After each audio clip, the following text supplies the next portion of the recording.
Milimani, Nairobi. Kambi matimo nonro mar Infotrack ogolo lipodgi mar giko mar higa manyiso kaka higa 2024 osebedo. E nonro mare moket ayanga gi jatim nonro maduong' mar Infotrack John Vin Wanyingo, oyangore ni thoth jo-Kenya oseyuak ni ngima higa mar 2024 nobedo mapek ahinya, ka bende thothgi ok nyis geno ni higa 2025 dhi bedo negi mayot. Maeri en nonro manotim tarik 20 dwe mar 12 ma bende yango ni oganda jo-Kenya maromo 76% wacho ni Kenya odhi maber kipimo gi higa mokalo.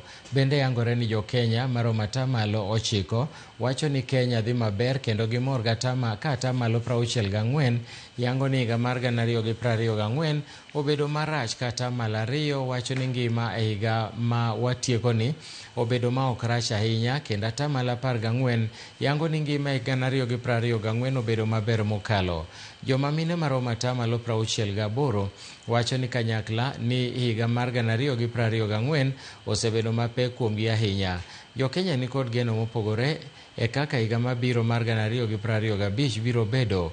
30% ma jo-Kenya wacho ni higa 2025 biro bedo maber maloyo higa ni, ka 12% wacho ni higa manyien dhi chalo gi higa 2024.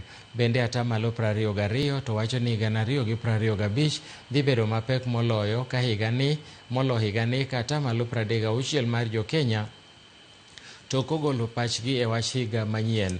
Nonro ni bende yango ni geno duono kaluwore gi gwenge mopogore opogore pachoka.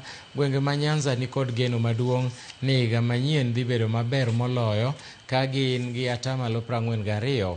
Imbo mar Kenya ni 35%, ugwe mar Kenya 32%, Kenya madiere kod nyandwat ma ugwe gi 26% moro ka moro, kendo hoho mar Okak ni 24%.